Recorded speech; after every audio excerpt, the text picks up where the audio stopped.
Okay, are we all set? Yes. Okay, so I'm Dr. Charles Fletta from the Department of Popular Culture at Bowling Green State University, and I'm here today at the Fremont Public Library to talk about the little bit about the history of Rod Serling and the Twilight Zone. Before I do that, I'll just mention that Bowling Green State University is known for its popular culture studies program at the Bowling Green State University is known for its popular culture studies program. There was a professor who taught here starting in the late 1960s named Dr. Ray Brown, Browne, and he was an English teacher in the English department. And his interest was in folklore and sort of current events, and he wanted to find a way to meld those two. And he approached the president of the university back at the time and said that he wanted to start a department of what he called popular culture. If you've ever heard anybody use the term pop culture in the last several decades, it's largely because of Dr. Brown. The term pop culture had existed before him, but he was the one who helped popularize it. And basically how he defined pop culture, and we define it at the department today, is the culture of everyday life. Why don't we study the books that people are reading for their own enjoyment, not just Shakespeare, not just the books that are on the top 10 list of the New York Times, for example. Dr. Brown wanted to study amusement parks and music, popular music, and comic books, and fairy tales, and you name it. Popular culture encompasses just about anything.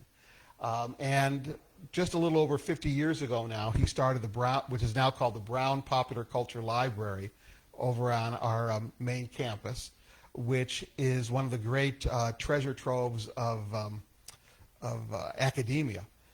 They have one of the largest comic book collections. They collect things like TV Guide, the National Enquirer, Soap Opera Digest. They collect literally thousands and thousands and thousands of greeting cards, movie posters, TV and movie scripts. They collect things like board games and action figures. You name it, and they have it. And what Dr. Brown wanted to do was, what are people doing in their free time, in their non-work time, to sort of to pass the time in the world that we live in? That's worthy of study too. And his idea was that if you think about it, people like William Shakespeare were writing popular culture. Shakespeare was writing for the average people. Charles Dickens, we often think of him as sort of high literature now, but people used to literally stand on the docks at the port in New York as the new chapters of his books were coming in and published in magazines to see if characters lived or died. So that is all popular culture. And he also started what is now known as the Sound Recording Archives at BGSU, which has literally thousands and thousands of pieces of music and sound recording from every genre. And it's all free and open to the public for people to use and come and look at any time. It's a non-circulating archive, so the items don't leave the library, but you're welcome to look at anything that they have. And so what we're going to be talking about today is one of the most famous names in 20th century popular culture, and that's Rod Serling and his creation, The Twilight Zone. 2024 is the 100th 100th anniversary of the birth of Rod Serling. It's also it's also the 50th anniversary of his death. He was only 50 years old when he passed away. But we'll talk a little bit about his legacy and his achievement in terms of television and beyond. So let me see if I can work this clicker here. Let's see if this will work.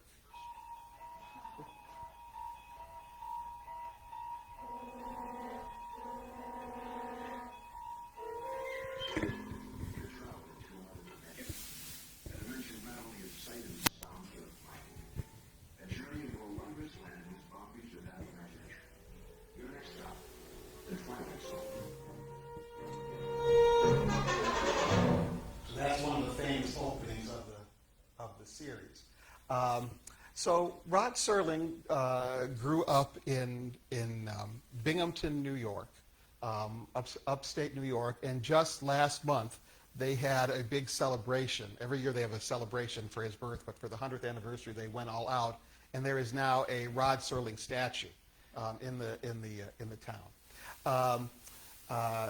Rod Serling, if you saw him on television for his introductions for the Twilight Zone, he was this intense guy with gritted teeth who was always smoking a cigarette, looked very serious as he's sort of introducing these tales of science fiction and fantasy. But that's not where his original intent was. Rod Serling was this little guy. He was probably about 5'4", 5'5", very intense. He served during World War II in the Philippines, and eventually made his way to Ohio. After the war, through the GI Bill, he went to Yellow Springs, Ohio, and was a student at Antioch College, where he met his future wife, Carol, who was also a student there. Let's see here. And there they are. Let's read this top quote. I was bitter about everything and at loose ends when I got out of the service. I think I turned to writing to get it off my chest. Rod Serling was one of these people who constantly talked about how college and attending Antioch really did change his life. He channeled all of his energy, a lot of his experiences, things that he had witnessed in World War II, and he started to write about them. He worked on the local school radio station. He wrote scripts. He was just this guy who was a workaholic, always coming up with unique ideas.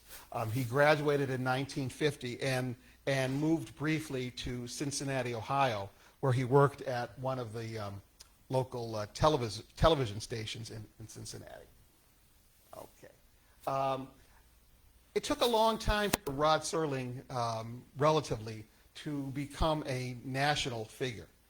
If you had asked anyone during the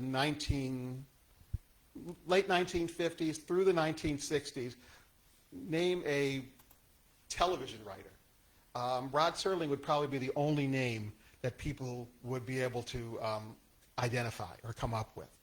And that's largely because of his later appearances on Twilight Zone. He made guest appearances on other television shows like the Jack Benny program. He did advertisements. He was a popular culture figure. After 4 years of freelancing, first in Cincinnati and then later in New York City, he saw 71 of his teleplays produced.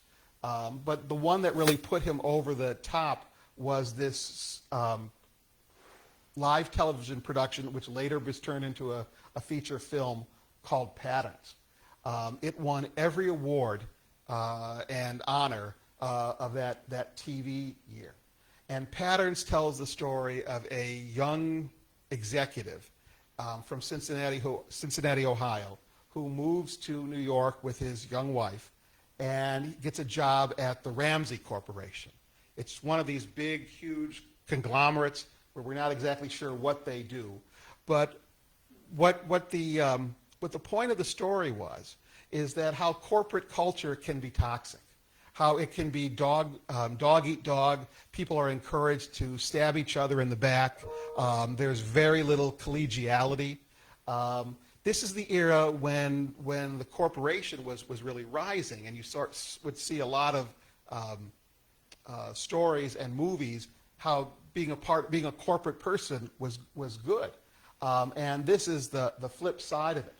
And what the premise of the story basically is that this young executive, who's played by the actor Richard Kiley in the original TV production, is that he is constantly being put up against this kindly older executive who's sort of on the downhill slide of his career.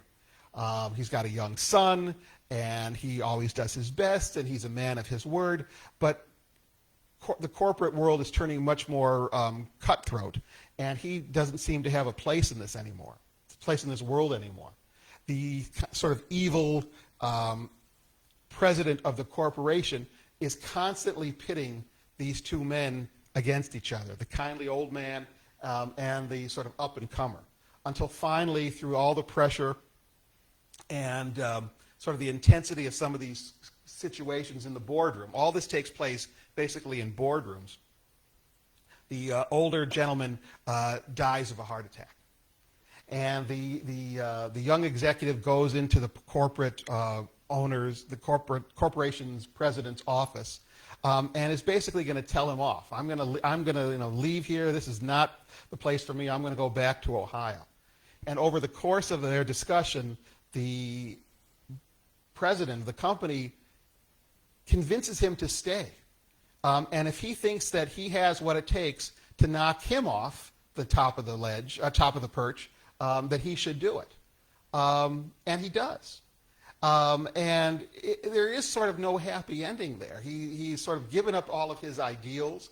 He wants to do things better, but he sees that if you want to rise in this corporation and you want to sort of get to the top in your industry, you really have to be a corporate shark. And this just gained huge accolades.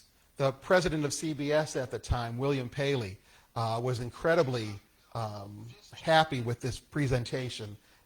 This is the era when television productions were live out of New York. So they didn't film them, they performed them live. And I believe they did it again a week or a month or so later. And a couple of years down the line, it was turned into a feature film with Van Heflin, which shows up on Turner Classic Movies every once in a while. And then what started to happen is that Rod Serling became a known quantity in the world of television. That his name was being used to promote these new productions. And what he wanted to do is that he wanted to use television not just to entertain, but to enlighten and inform the public about current social issues, things that were important in modern 1950s America, and sort of put a mirror up to reality and have people confront things that they might not want to deal with. So a lot of his stories were ripped from the headlines, dealing with social concerns. Let me see if I can do this here. He was known as television's angry young man. He did stories about these teleplays about life in the Senate. His most prestigious that some people may remember after Patterns, he did a drama called Requiem for a Heavyweight, which gained again a huge amount of praise. Again, won almost every award that you can possibly think of. It was a live TV production starring the actor Jack Palance, who plays a down-on-his-luck prize fighter who's coming to the end of his career.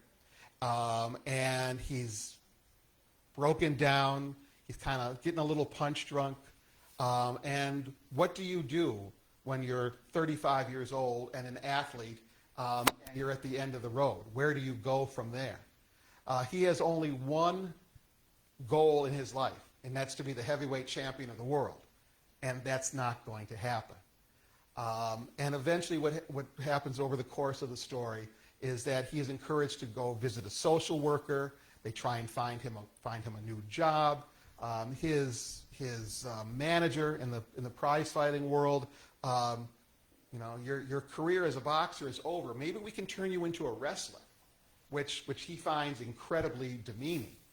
The story ends with a very small little bit of hope. Maybe he will get a career.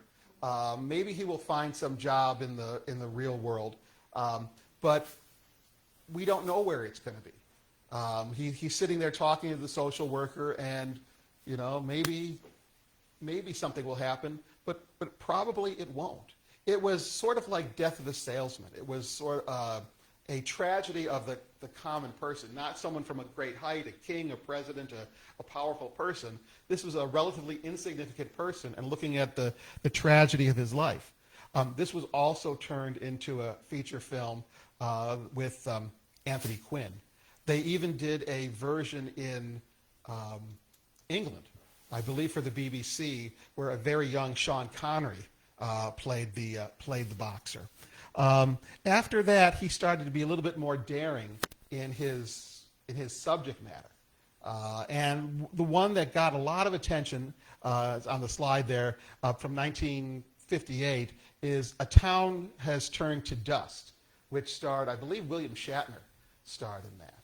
And it was supposed to be the story, a fictionalized version of the Emmett Till murder case, where a young African-American boy who was about 13, 14 years old was murdered for supposedly whistling at a white woman down in Mississippi.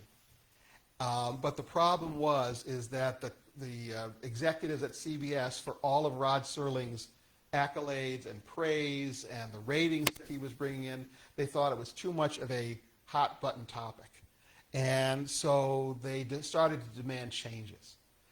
Instead of it being a story set in the 1950s in the American South, they put it in like the 1870s, 1880s in the Southwest.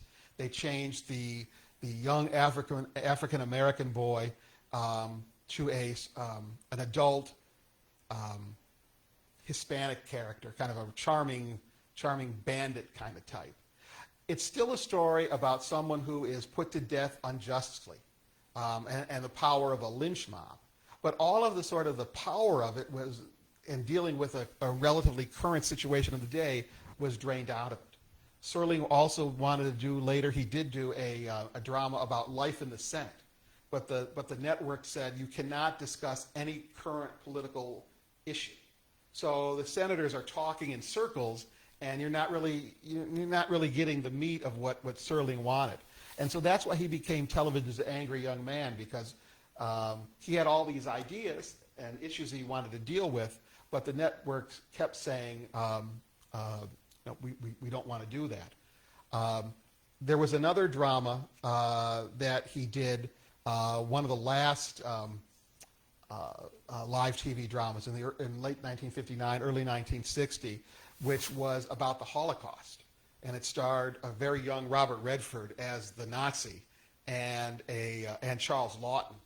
And again, it was a intense story, but they sort of whitewashed it. They kept a lot of the horrors off the screen and barely unmentioned. This wasn't this particular production, but there was another Holocaust drama that was done around this time, and set in a concentration camp. And the network made them take out all of the references to the gas ovens and Jews being marched off to the ovens. And the reason for it was that the sponsor was the American Gas Company, and they didn't want to have this, people being gassed to death and cut to a commercial of them selling you your new stove. So Rod Serling was trying to find a way to tell these important issues in stories that he could sort of get around the sponsors and the advertisers. He also really didn't like the fact that they would cut up his dramas and then cut to commercials. There's a famous quote, I don't have the exact quote off the top of my head, but there was a commercial that they would run during his dramas about, there's a cartoon rabbit selling toilet paper. And so you're dealing with this sort of heavy issue, and then you get to toilet paper commercials. And he thought that undercut everything. So here's a couple of examples of, there's Jack Palance as the Requiem for a Heavyweight. He did another one, which is, I forget the name of it. Oh, this was called The Rack, which was later turned into a film. The film starred Paul Newman, and he played a American soldier who basically was a traitor and did some terrible things that he tried to keep undercover, and it starts to spill out. Serling won lots of Emmys over the years. He also won an Emmy for this one, which a lot of people don't remember, called The Comedian, starring Mickey Rooney. And Mickey Rooney plays this popular television star, comedian, sort of light Mickey Rooney type, but who off stage is a monster. He's screaming at people. He cheats on his wife. He double crosses his brother. And it's all about how you should be careful of who you're praising and idolizing on television, because the image might not be what actually is in the person's soul. So this is the one that I had mentioned, A Town Has Turned to Dust. I should mention that many of these 1950s TV live dramas are on YouTube. The quality is not great. This is the era of kinescopes, before really film had come in. And some of these are available on DVD. But they are well worth watching, even though it's not the best quality picture anymore. Let me see here. Okay, so here's where we get to the Twilight Zone. After so many attempts and years of him trying to do sort of socially relevant issues and being undercut by the network, and the live TV drama was going away. They were incredibly prestigious and critically praised and won lots of awards. But shows like Playhouse 90, Omnibus, U.S. Steel Hour, these sort of high-class shows, which featured up-and-coming directors and actors in New York, because that's where most of these shows were taped.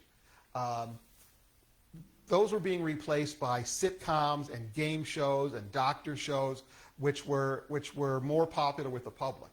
His shows were praised, but they did not get the biggest ratings. So what Serling decided to do is, I have to find a way to tell my stories in a manner that the public will accept. And so what he decided to do was go towards science fiction and fantasy. There's a famous interview that he did at the time, or just before the Twilight Zone started, in 1959. The Twilight Zone aired from 1959 to 1964, where he sits down with Mike Wallace, the journalist later of 60 Minutes. And Wallace says, I hear that you're giving up writing anything important for television. And he says, yes. Yes, I'm going to sort of concentrate on sort of mainstream fare. But that was a lie. What he was doing is he was finding a way to tell stories about racism and anti-Semitism and whatever the issue of the moment happened to be, but in a fantasy setting. So you couldn't do a story about race relations between whites and blacks, but you could do a story about people from Venus versus Martians. That kind of a thing. And so he came up with this anthology drama called the Twilight Zone. The Twilight Zone is still incredibly popular. They still run marathons on television. They have brought it back several times over the decades. But basically, it was what you would call an anthology drama. An anthology drama is every week, or an anthology series is every week there is a different cast and a different setting. So you never knew what you were going to get when you tuned into the Twilight Zone. Rod Serling would be there introducing it, but the stories might be set in outer space. They might be set in the past, in the Old West. They might be set on a different planet. They might be set in contemporary times. This drew a lot of big names at the time who wanted to work with Serling, and it only took them about a week or so of work to show up, do their thing, and they didn't have to commit to a regular series. Here we go. Okay. So someone once called him the Euripides of television. This person who would sort of spin these tales. And what's interesting about the Twilight Zone, I mentioned here, many of the episodes use science fiction conventions to speak to contemporary issues such as racism, cultural conformity, and there's a lot of Cold War paranoia running through the series. Each story, each episode was self-contained. They introduced a situation and resolved it by the end of the episode. And so next week you would tune in, and there would be another plot. The thing that's really interesting about the original run of the Twilight Zone is the almost complete creative control that Serling had, which very few people had in television then or even now. Of the 92, he wrote 92 of the 156 episodes himself. of the original run. And the remainder of those, I can't do the math here, were done by 3 or 4 writers who kind of picked up the slack. Some people have criticized the stories today, and even back then, as being overly preachy and moralizing and a little too didactic, where he's going to sit there and teach you a lesson. But I think they're done in such an entertaining way that you can overlook that. You know, not that you're going to miss the message, but it's like spoonful of sugar kind of a thing. Here we go. The place is here, the time is now, he intoned, as he ushered viewers into a new reality and dimension. In 1955, he said, TV drama relied on close-up shots, facial studies, carefully chosen words. It won't take stark villainy or lily-white heroism. He was trying to find ways to use the medium of television. This is the era of black and white. They didn't have, a lot of money at the time to put some of these shows together. And so oftentimes they, like in the live TV days, they relied on close-ups and they relied on acting and they relied on the actors getting the stories across. And very soon thereafter, there was some Twilight Zone merchandise, and there's still some today in comic books and other formats. Here we go. And so I thought we'd just talk a little bit about some of the more famous episodes of the time to get what he was trying to say. Time Enough at Last is my personal favorite episode of the series. And when I teach my television history course at BGSU, I always show this particular episode. And invariably, someone will gasp in class at the last scene. Burgess Meredith, the actor, plays Henry Bemis, who is this bookish, henpecked bank teller. And all he wants to do is read. His boss discourages him. His wife is is this shrew who will, he has a book of modern poetry and she scribbles all over it so he can't read it. He just wants to read. That's all he wants to do. And one day he sort of wanders into the Twilight Zone. During his lunch hour, he works at the bank. During his lunch hour, he climbs into the vault to read. And there is a nuclear attack. And when he comes out of the vault, he is basically the last man on Earth. Everybody he knows is dead. Every place that he's been, his home, his wife, the bank, is totally destroyed. And again, this all happens in 25 minutes in the series, in the episode. And he's starting to struggle with the loneliness and how is he going to live and how is he going to survive. After sort of wandering around this desolate landscape for a good part of the episode, he finds a abandoned or old sporting goods store, and he picks up a pistol and decides to commit suicide. And he says, "Well, God will forgive me for this. There's no way. I can't go on." And just as he puts the gun to his head, he looks over, and there's the library. And now he has time enough at last to do all the reading that he wants. He's able to stack up the books, and there's the books that he's going to read next year and this year and the year after that and the year after that and the year after that. And so he's going to live the remainder of his life, alone but happy with his books. Unfortunately, he bends down to pick up a book that has fallen. And when he looks down, his glasses fall off his face and shatter. And he can't. His vision is so bad that he can't read. And the episode ends with him saying, "That's not fair. I had all the time now, and sort of be careful what you wish for." This is an unusual episode of the series in the sense that one of the good characters, one of the good people, doesn't win, doesn't triumph, doesn't have a happy ending. Usually the villains were punished in these episodes. And because it was an anthology show, some actors would reoccur on the series over the years. This is like one of, I think, 3 episodes that Meredith did for Serling on the Twilight Zone. And I read an article recently where he was being interviewed about his time on the show, and he said, and this we're talking like 30 years later, that a month didn't go by where someone didn't walk up to him and talk and mention about that episode, about the glasses breaking. It has been referred to in books, in other movies, on shows like The Simpsons or Family Guy. It's just one of those sort of cultural markers. Let's see here. This is one of the other more famous ones that was also redone a couple of times, starring William Shatner, Nightmare at 20,000 Feet.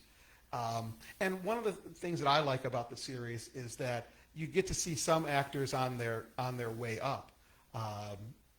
Shatner was a relatively sort of well-known television actor, but he wasn't Captain Kirk. This is years before Star Trek. And he plays this man who was recently released from a mental institution. And he was seeing things, and he was somewhat delusional, but he seems to be okay now. And so he gets on a plane, and they're sending him home. And it's this kind of a dark and stormy night. And when he looks out the window, he sees this little creature, like a gremlin, tearing at the wings. And nobody will believe him. Every time he has someone look out, look out the window. Did you see what I saw? They look and they don't see anything. And he ends up, falling back into his mental illness. This episode was an whole episode of The Simpsons based on this. They made a Twilight Zone film in the 1980s, and they did the story again, but this time with John Lithgow. This is one of those episodes that is always mentioned in the people's top favorites of the series. Now, this is the Monsters Are Due on Maple Street.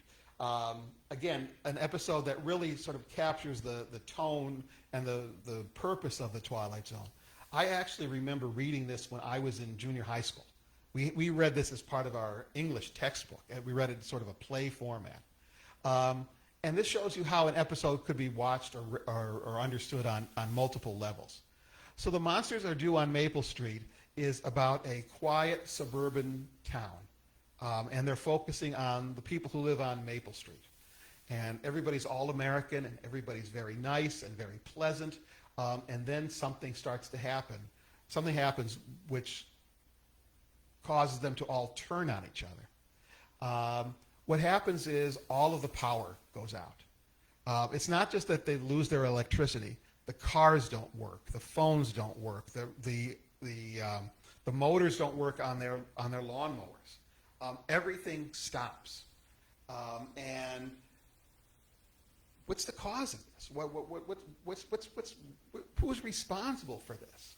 And eventually, what happens is, as their frustration and anger and fear grows, they start to turn on each other.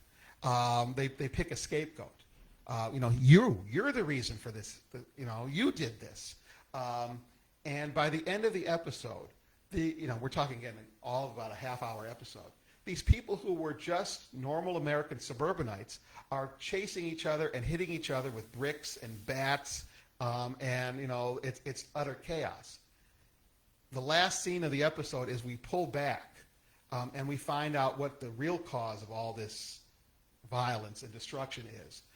It's that some aliens in a spaceship have done this as an experiment to see what will happen if we turn off their machines and their power, and the humans reveal themselves to be what they really are, right? They are the monsters on Maple Street. And basically, and I don't remember if this is one that Serling wrote himself off the top of my head, but basically what this is a commentary on McCarthyism and paranoia. And be careful who you're talking to, and you're not sure if you should trust that person. And they might seem like they're all right, but you never know, and how quickly people who were once good friends can become bitter enemies. This is another one that people often mention about. Twilight Zone was known for its twist endings. You talk to people who have seen a lot of old television, this episode will often come up, To Serve Man. And these aliens come down to Earth, and they're here to help us, apparently. They're here to solve all of our problems and put us on the right track. And all that they carry with them is they have this book, To Serve Man. And it seems like this is the instruction manual on what we need to do and what they can do to help us to make life better for all of us on Earth. And they end the episode by asking a number of the humans to come with them back to their planet. And what some people don't notice, once you've seen it, you can't miss it, is that people are being weighed before they go onto the spaceship. And this lady rushes in, who has been somewhat distrustful of these aliens, and she realizes that To Serve Man is a cookbook, and they're going to cook us and eat us. And again, I don't know if there's any more moral to that, but it's sort of don't be a little bit wary. Again, that has been repeated and referenced many times in popular culture. This is another one that gets a lot of attention and references in sort of academic studies and looks at the series, The Eye of the Beholder.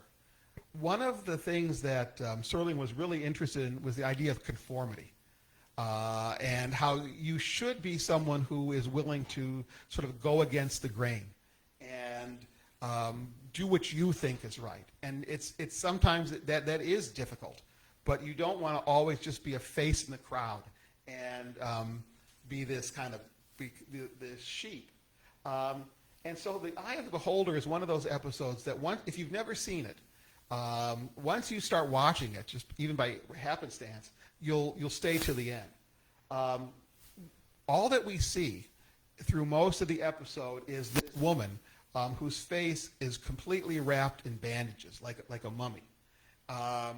And these doctors and nurses whose faces are always in shadow or from behind, or you never see the other people, you never see anybody's face in this thing until the very end.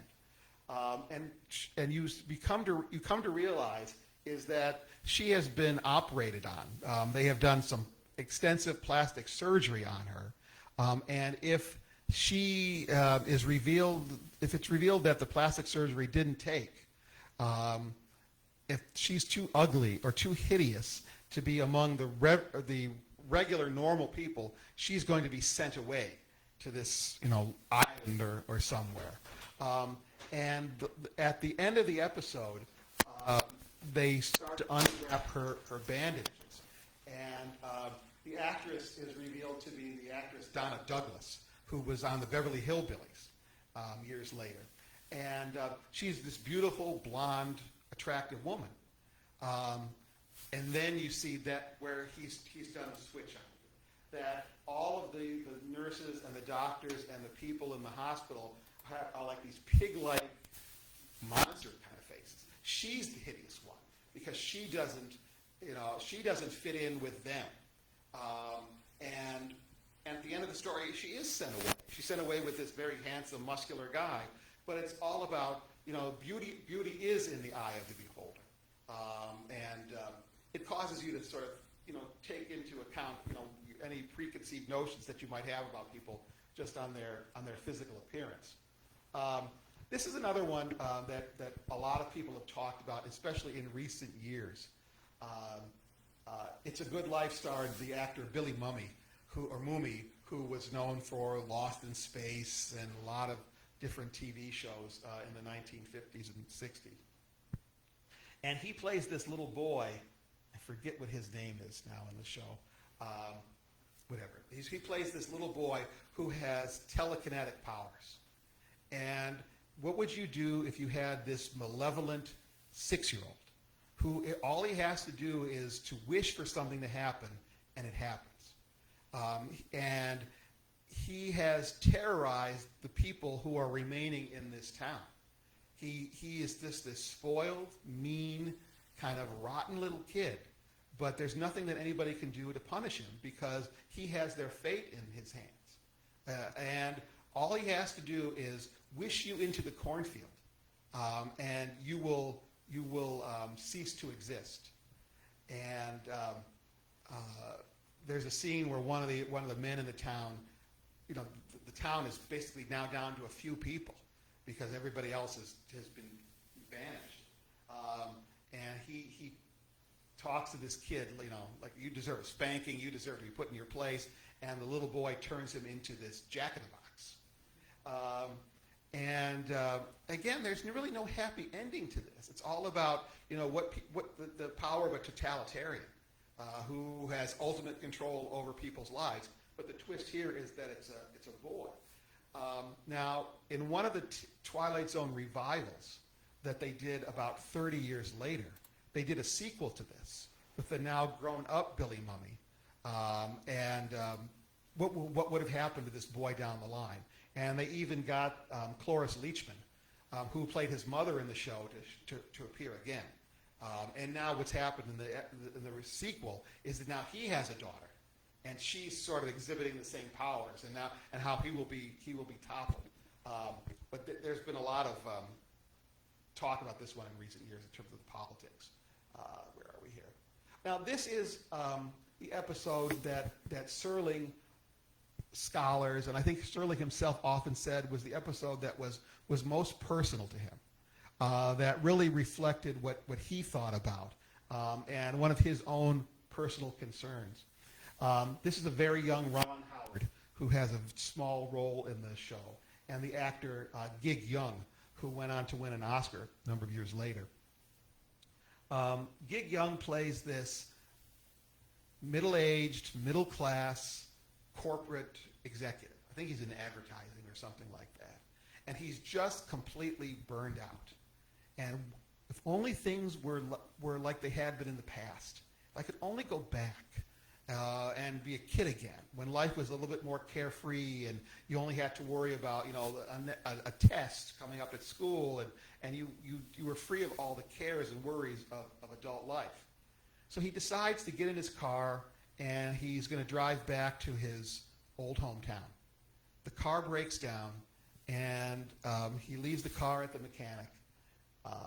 And while the mechanic is fixing the car, he decides, well, it's not very far. It's within walking distance. So he goes back to his old hometown. And he literally walks into the past. And he sees himself when he was 8. And it's now, let's say, 40 years earlier. And his parents are now alive. And he starts to see things from a different perspective. It takes him a little while for him to realize what's happening. Boy, the prices are cheaper now, and the car, where are all the cars, and where are the up-to-date things? But this was the era like before World War II, and so life was a much slower pace. And what starts to happen is that when the child version of him is hurt, he feels it. So they have this connection. And over the course of the episode, he goes and talks to his father. The father finally realizes who he is, right? You're my son. You're grown up. But what are you doing here? How did this happen? I don't know. And the point of the episode is that the father convinces him that he has to leave. We only get one summer when we're 8 or 12 years old. It's his summer now. You had your summer. You had your childhood. And you have to go back. You have to go back where you came from. You have to go live your life as it is now. Was it really that bad? And the Gig Young's character says, well, I thought it was. But maybe I can sort of, be happy with the state of life as an adult. And so he goes back, and we hope that he's going to have a happy life. But how did this tie into Serling's own personal concerns? One of the things that haunted Serling most of his life was that the men in his family died incredibly young. That he was always worried that he would die, and he was only 50 when he did pass away. That his father died while he was in the service during World War II. All of his uncles and cousins, they had all died so young, and they had sort of missed out on that second chapter, that adult portion of their lives, and so he feared this, and so he decided the only way to sort of get this out of my system is to write about it. There was another episode. I don't know if I put it on the slide here. We'll get to that in a minute. Where there's an old lady who is locked herself into her into her home, into her apartment, and she's afraid to let death in. She's just so fearful of death, and so she locks herself away from the world. And one day, this handsome young man, played by Robert Redford, is hurt outside of her door, and she lets him in. And it turns out that he's deaf, and he's come to claim her. And when he told, all you have to do is hold my hand, and you'll be gone. Your time on this earth will be over, but you don't need to be afraid. There's something else we're going to go forward. There's no fear, there's no fire, there's no flames, there's no engulfment. It's just the next chapter. And so he would be writing these things out to sort of not just discuss larger cultural issues, but things that he was concerned with. And so eventually the Twilight Zone has its day, and it ends. And Serling's follow-up series, which only ran a year, has largely been forgotten, though it's now on DVD. It was an anthology Western starring Lloyd Bridges called The Loner. And he plays a former Civil War soldier who is traveling the Old West. It's an anthology show in that every week he ends up in a different town, facing a different sort of social issue. Hanging, racism, the treatment of women in the Old West. And it was, again, a very thoughtful adult Western, and people just did not respond to it. But it's well worth checking out. And so Serling decided occasionally to sort of dip back into the world of television. And some people may remember his second television series, which was far less critically acclaimed and not nearly as popular in the long run as The Twilight Zone. And this was a show called The Night Gallery. And Serling sold off his rights, all of his claim to The Twilight Zone, to CBS in the late 60s. It would be worth a lot of money today. And he was basically hired to be the face of this show. He did write some episodes, but he did not have the creative, artistic control that he had in the Twilight Zone days. The Night Gallery was an hour-long series. Sometimes the episodes were broken up into half-hour segments. There might be some comedy skits, which don't really work. But the one episode of the Night Gallery that people often remember is the very first, which was a special movie. And this is an image from it. Serling would be like on The Twilight Zone, be the host, the narrator of it, and here he's walking through this museum with the pictures, the paintings, the portraits that would be our way into the series, into the episode. And this is an episode starring Joan Crawford, and she plays a blind woman who is she wants to see. She's never been able to see, and now the technology has happened where she will be able to see. But what she has to do is, because she's very wealthy, she is going to buy someone's eyes. She sort of a man who's down on his luck agrees to sell her his eyes, and he does. And I'm not going to. It doesn't turn out to be a happy ending. She does get to see again, but only very briefly. It's a very harrowing episode to watch. And the reason I mainly bring it up, and people often talk about it, that episode was directed by a new up-and-coming director at the time at Universal named Steven Spielberg. And so this was one of Spielberg's very first main credits. apparently Joan Crawford didn't like Steven Spielberg. Why are you giving me this 25-year-old director to work with? But eventually they were able to get it. The series lasted a couple of years, but it's not as well remembered. And just because we're almost done, Serling, after television, did try to go into the movies, mainly adapting other people's works. 7 Days in May was based on a popular novel of the era. The movie stars Kirk Douglas and Burt Lancaster. Lancaster plays this army general, who is attempting a coup to take over the United States, to force the president out, who's weak. And Douglas is this his assistant who's trying to stop him. Serling also adapted and did the final draft screenplay for The Planet of the Apes.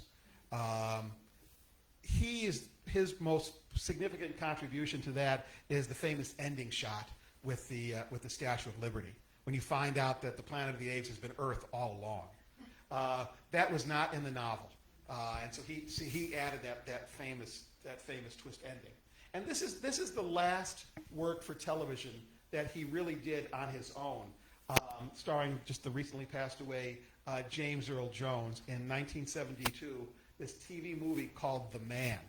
It's the story of the first African American president. What happens is that the president of the United States is killed in an accident, and the vice president doesn't assume the role because he's too old and too sick, and so he has to step aside. And so the next person in line is like the person that they never thought would be the president of the United States. It's this African American guy played by James Earl Jones, a government official, and it's trying to deal with the racism of the era. This was done just a couple of years after the death of Martin Luther King, and there's a famous line when some of the Southern senators, are complaining. They're in the same party as Jones's character, but the White House isn't quite as white as we'd like it to be. And so for 1972, this is 20 plus years before anybody heard of Barack Obama, that he was always sort of forward thinking. And unfortunately for Serling, all those years of smoking caught up with him. He did go back to Antioch College and taught there occasionally during the summers, and really loved the academic life. But he had a couple of heart attacks, and he died after one of those surgeries at the age of 50. But that wasn't the end of the Twilight Zone. It's been rebooted a number of times. In the 1980s, CBS brought it back with people like Wes Craven, the director, doing the Twilight Zone. There's a Twilight Zone movie, which became very controversial in the 1980s, it's an anthology movie directed by Joe Dante and Steven Spielberg and John Landis. People remember that one because of the terrible crash and accident that happened. They're filming a sequence where a bigot is transported back to Vietnam. He's a former soldier transported back to Vietnam, and sort of seeing the error of his ways. But during the filming, they had the rain machines going, they had a real-life helicopter flying overhead, they had the wind machines going, and the actor Vic Morrow is carrying these two Vietnamese supposed orphan actors through this raging stream. There was a technical malfunction. The helicopter went out of control and crashed and killed him and the kids, which led to a decade-long court battle. Most recently, the Twilight Zone was revived in 2019 and 2020 by Jordan Peele, where they redid some of the old episodes. They had new episodes, and some of them tied into each other. This came out just as COVID was happening on the CBS streaming service, and it never really caught on. It was canceled after one season, but I'm sure that the Twilight Zone will be back in one form or another. And so, just to wrap this up, be ashamed to die until you have won some victory for humanity, is the motto of Rod Serling's alma mater at Antioch College, and was spoken by its first president, Horace Mann, at the college's first commencement. And that, I think, is a sort of a pretty good summation of Serling's legacy. He entertained us, but he also encouraged us to think beyond, the next commercial for toilet paper. So thank you for your time, and I appreciate you coming to listen. Thank you. Thank you.